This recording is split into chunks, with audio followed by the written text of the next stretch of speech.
We are going back to 1990s Japan to look at a legendary racehorse named North Flight.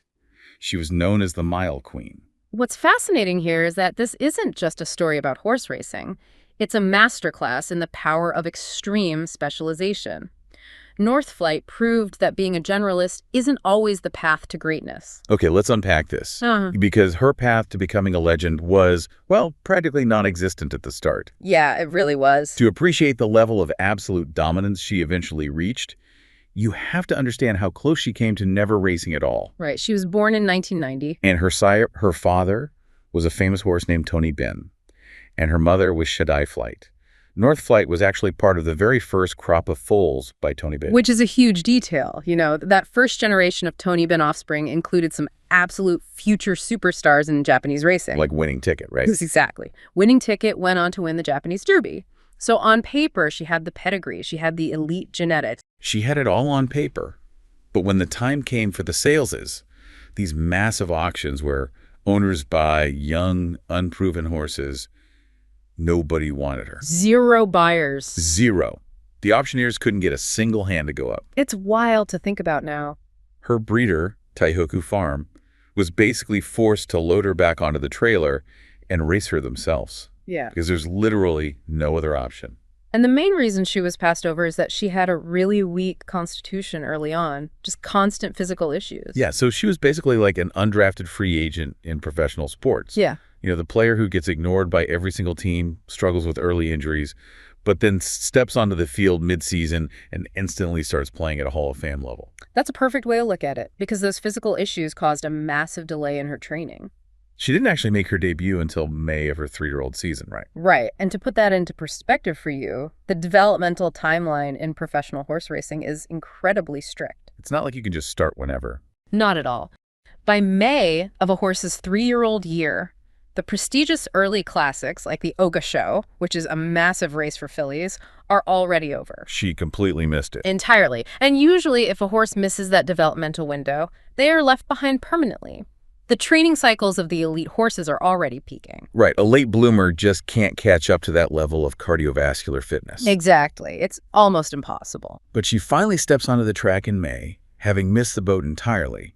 And she didn't just run well. She won her debut race by 9 lengths. Which is just staggering. Now, for context, 1 length in horse racing is roughly 8 feet. So she beat the rest of the field by over 70 feet. In a sport where races are routinely decided by literally inches. Yeah, that is an absolute statistical outlier. A 9-length win in a debut completely shatters the normal metrics we use to evaluate a first-time starter. And then she turns around and wins her second start by 8 lengths. Another complete destruction. Suddenly, out of nowhere, racing fans are looking at this horse that nobody wanted to buy, who started her career months late, and they are legitimately asking if she could challenge the reigning star of her generation. A filly named Vega. Right. Vega had already won 2 of the Fillies Classics. And this is why that late start is so significant. She essentially proved that raw, undeniable talent doesn't always operate on a standard schedule. She just blew the schedule up. Yeah, the sport usually moves on without you, but her baseline ability was so high, she just brute forced her way into the conversation. But just as the hype is reaching a boiling point, reality hits. It usually does. In her 3rd start, she's battling a fever and she's dealing with some seasonal hormonal issues, and she finishes 5th. A huge setback. Her chances of qualifying for the Queen Elizabeth II Cup, which was the ultimate prize for fillies back then, look completely dead. Yeah, a 5th-place finish at that critical juncture is usually devastating. Conventional wisdom says that when a young horse falters like that, you back them off. You give them a break. Right. You drop them down to easier races against lesser competition to rebuild their confidence. But her team makes a bold choice. They do the exact opposite. They really rolled the dice. Instead of racing against other young fillies, they enter her in the Fuchuhimba Stakes. This is a Grade 3 race. And they are putting her against older, much more experienced mares. And she wins. That's incredible. That victory secures her spot in the Queen Elizabeth II Cup, where she runs a very strong second. She didn't win the ultimate prize, but the writing was on the wall. And that realization triggered the major pivot in her career. What happened next? Well, at the end of her 3-year-old season, she wins another Grade 3 race, the Hanshin Himba Tokubetsu. Okay.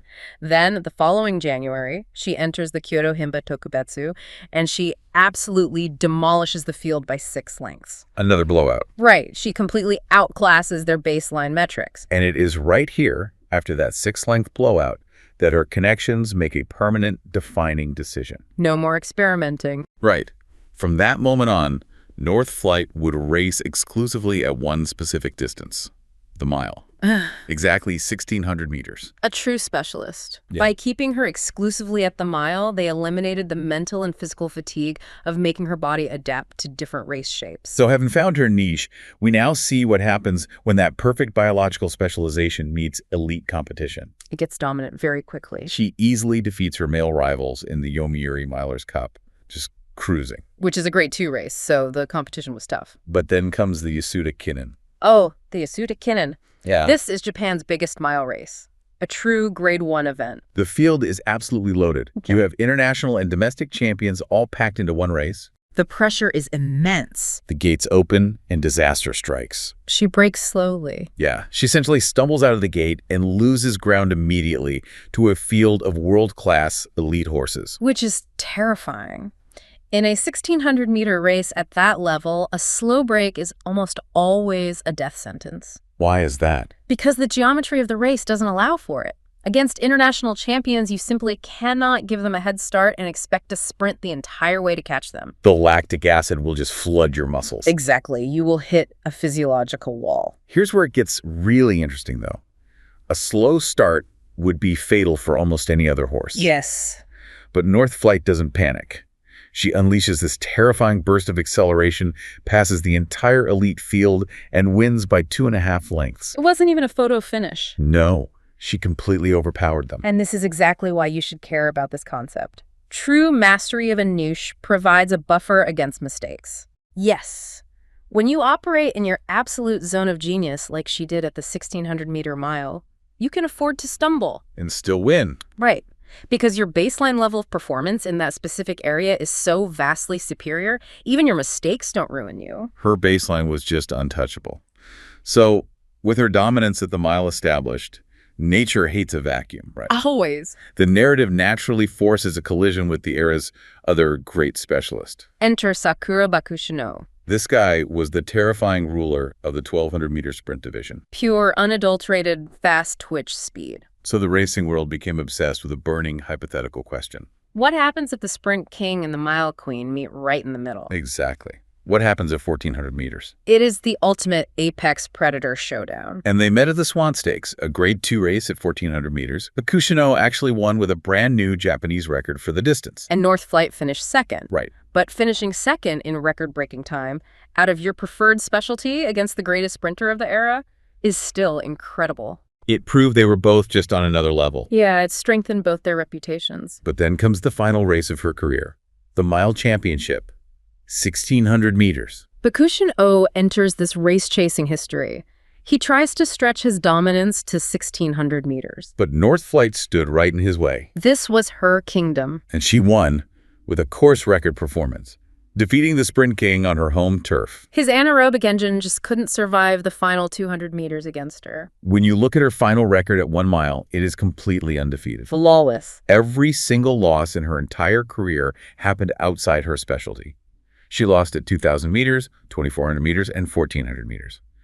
But at 1,600 meters, untouchable. And that synthesizes the true meaning of this rivalry. How so? Well, before this, the racing establishment just lazily lumped everything under 1,600 meters together as a short-distance race. They thought fast was just fast. Right. But this rivalry proved there is a massive, impenetrable physiological wall between a true sprinter and a true miler. They literally changed the paradigm of Japanese racing forever. They forced the sport to recognize the science. It's amazing. But having explored her athletic legacy, we really need to shift to the profound human connection behind the scenes. Yes, the human element is so important here. Because it made her a national sensation for entirely different reasons.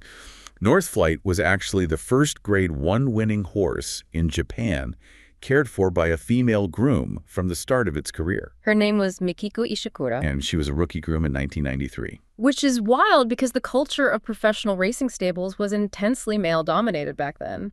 So suddenly you have this dominant mare and her rookie female groom, and they form this legendary bond.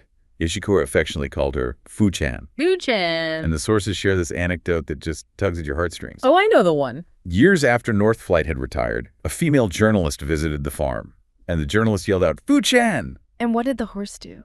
Northflight immediately sprinted over to the fence at full speed, thinking it was Ishikura. Yeah. But when she got there and realized it wasn't her beloved groom, she looked visibly disappointed and just walked away. That is such a poignant detail. It really is. In a world of data, breeding, and biomechanics, this highlights the often ignored emotional intelligence of these athletes. They aren't just machines. No, they form deep attachments. And it also highlights the intense, exhausting spotlight that was placed on this pioneering female groom. Ishikura created the safe environment that let Northflight thrive. Absolutely. So to wrap up her life after racing, she retired to Taihoku Farm. To become a broodmare. Right. And of course, fans dreamed of a Northflight and Sakura Bakushin O pairing. The ultimate sprint mile royalty. But it never happened. Still, her legacy lived on through her foal, Miss Cast, who eventually sired Beat Black. And Beat Black was a dramatic winner of the 2012 Tenno Show Spring. Yeah. Mirroring a strange connection to Bakushin O, whose descendants also had dramatic wins under the name Black. Just a fascinating echo through racing history. Northflight eventually passed away in 2018 at age 28. In just 11 starts, with 8 wins, she retired as the undefeated queen of her kingdom, forever defining what a miler truly is. She really did. So, what does this all mean for you listening to this? It's a great question. The core value here is the immense power of finding your exact distance, your perfect niche, and owning it completely. Exactly. The racing world used to lazily group everything under 1,600 meters as just short distance, until Northflight proved that was completely wrong. She drew a hard line. Thank you so much for watching. If you enjoyed this video, please like and subscribe for more.